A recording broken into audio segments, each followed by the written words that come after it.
Hey guys, welcome to day 4 of daily cat preparation. I hope all of you are doing well and your preparations are also going good. Okay, so let's get started with today's questions. The first question is based on profit and loss. So the question goes as following. If Akash sells 60 identical toys at a 40% discount on the printed price, then he makes 20% profit. 10 of these toys are destroyed in fire. While selling the rest of the toys, how much discount should be given on the printed price so that he can make the same amount of profit? So please pause the video and try the question yourself.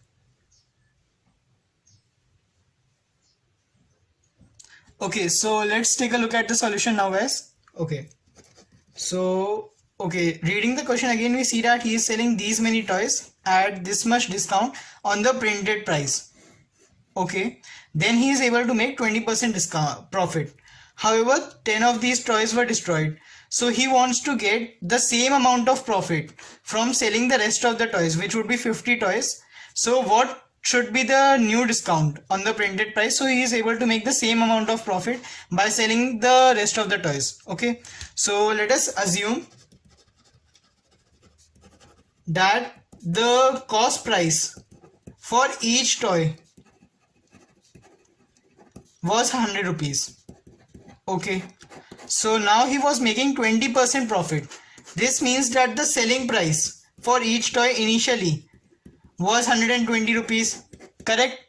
Also, we know that he was selling this at a 40% discount on the printed price. So what would be the printed price then? Since he is selling them at a 40% discount on printed price, that means 60% of the mark price would be selling price. Correct, since 40% discount, so 100 minus 40 would be 60.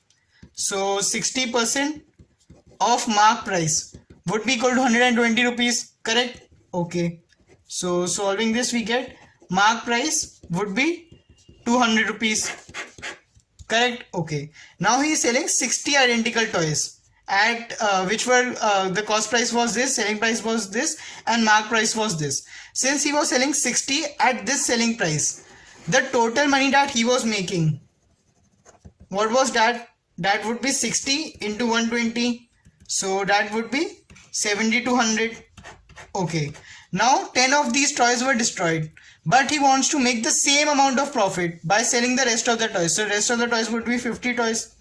He wants to make the same amount of profit. So that means that the money he wants to make would still be 7200. Correct? Because he wants to make the same amount of profit, so he would be selling at the total amount of money that he would be getting would be the same as before. Correct? Okay, so the selling price for each of these toys, what would be that? So that would be 7200 divided by 50. Correct? Okay, so this would be 144 rupees. So this would be the new selling price per toy for the rest of the 50 toys. Okay, so we know that the selling price would be 144 and the mark price is 200 rupees. So we just have to calculate what is the amount of discount. Okay, so let us take that the amount of discount is some x. So 100 minus x upon 100 into the mark price would be selling price. Okay, so that this would mean that 100 minus x upon 100 into mark price would be 200 rupees would be equal to 144. So 272. So this would mean 100 minus x equal to 72. So that would give us x equal to 28. So the answer would be 28%. The amount of discount that he would be giving on the printed price after the toys have been destroyed would be 28%, so that he makes the same amount of profit. Okay guys, so let us take a look at the second question for today. The question is based on the concept of averages. So the question goes as following. A cricketer's average runs per match increases by 2 when his scores in the first 20 matches are not considered, and decreases by 2 when his scores in the last 20 matches are not considered. Find the number of matches played by him if his average score in the first 20 matches is 80 and that in the last 20 matches is 90. So please pause the video and try the question yourself.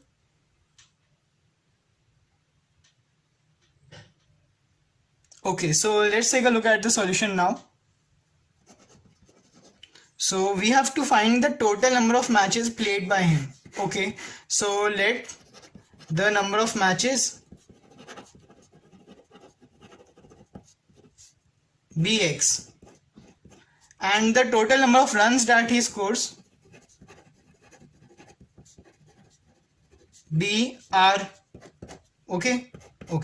So now let us form the equations to solve the question. Okay, so we know that his average runs per match increases by 2. So what would be the average runs per match? That would simply be total runs divided by the total number of matches, so R by X, and we know that this increases by 2, so increases by 2 when his scores in the first 20 matches are not considered. This means that if he is playing 30 matches, then we only need to consider the last 10 matches scores and only the last 10 matches. That the average that is formed by that we have to calculate, correct? Okay. So what would be the total runs that he scores in the matches not considering the first 20 matches? So that be R minus the total number of runs he scores in the first 20 matches. So R in the first 20 whole upon the total number of number of matches that excluding the first 20. So that would be X minus 20. Okay. Now we are also given another information that his average in the first 20 matches is 80. So that means that the total runs in the first 20 divided by 20 is equal to 80. So number of runs in the first 20 would be equal to 80 into 20, so 1600. So we can replace this value here. So that would give us R by X plus 2 equal to R minus 1600 divided by X minus 20. Correct? So this would be our first equation.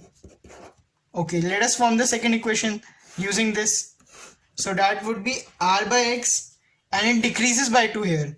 So minus 2 equal to when his scores in the last 20 matches are not considered. So that would be R minus R in the last 20 divided by X minus 20. Correct? For this also we can use the same thing that we used here, and using this we can find that. So R in the last 20 divided by 20 would be 90. So this would be equal to 1800. Correct? So we can replace this value here. So this would be 1800 divided by X minus 20.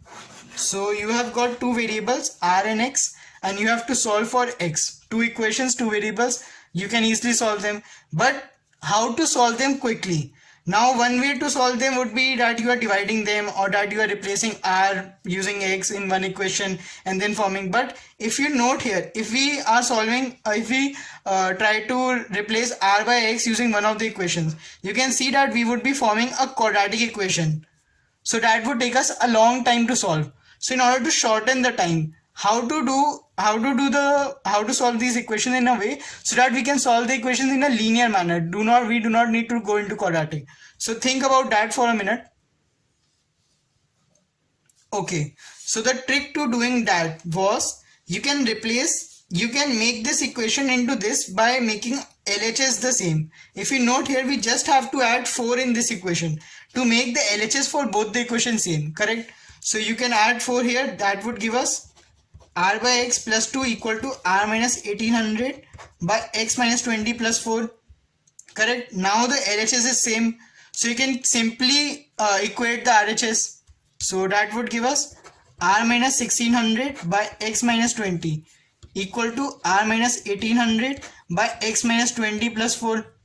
Correct? Okay. So solving this equation, R minus 1600 by X minus 20 equal to R minus 1800 plus 4X minus 80 upon X minus 20. Correct? We can simply remove this.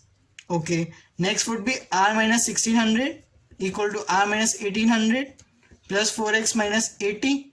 So remove these. We 1800 and 80 go to the LHS. We get 280 equal to 4X. And we get X equal to 70. So the final answer is find the number of matches. The number of matches is equal to 70. That's the final answer. So the question was quite straightforward. You just had to make the equations correctly.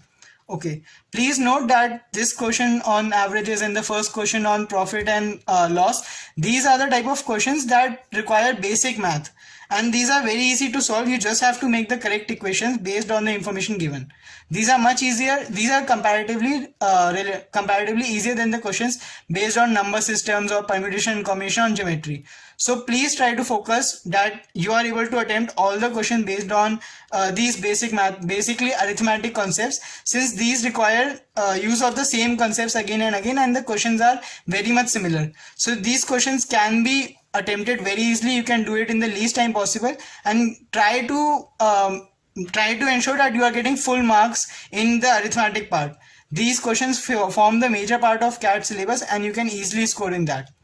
Okay guys, so let us take a look at the third question for today. The question is based on number systems. The question goes as following. What is the sum of the digits of a 2-digit number which is 32 less than the square of the product of its digits? So the question is a little bit tricky. Please go through the question again and try to use all the information that is given in the question.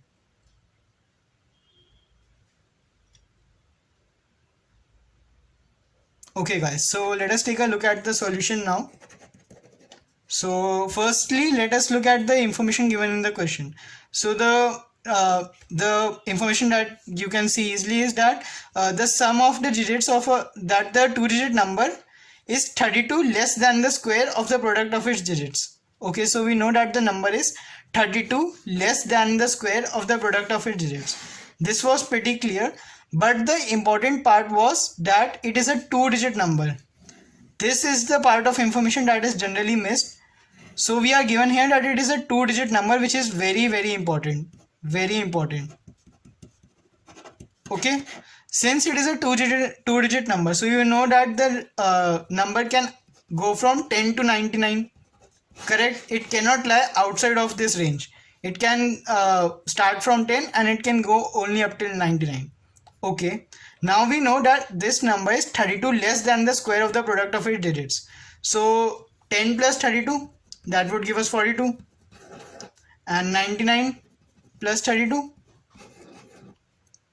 that would give us 131. Correct? Okay, so we know that the square of the product of its digits is at least 49, at least, and its maximum would be 131, so that maximum would be 121. It cannot go beyond that, because if it goes beyond that, then the next square would be 144, and if we reduce 32 from 144, that would give us 112. So that is not a 2-digit number. So the maximum it can go up to is 121, and the minimum it should go is up till 49. Since before, if we go below this, if we go to 36, the square that is just below this, then 32 minus this, that would give us 4, which is also not a 2-digit number. So the square, this square must be at least 49, and it can maximum be 121. Correct? So this is 7 square and this is 11 square. So that means that the product of its digits can be 7, 8, 9, 10, 11.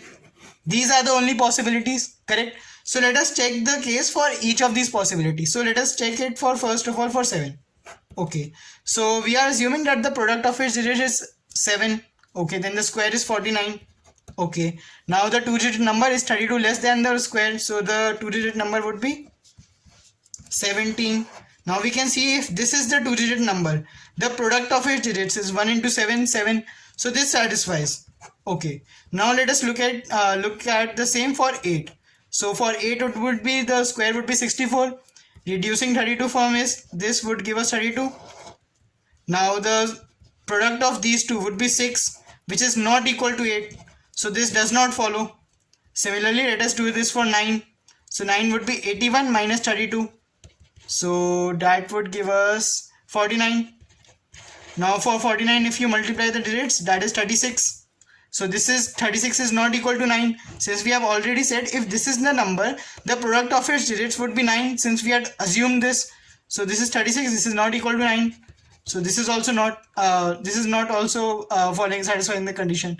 Let us do the case for 10. So 100 minus 32, that would be 68. So multiplying the digits, that would give us 48, not equal to 10, does not satisfy condition.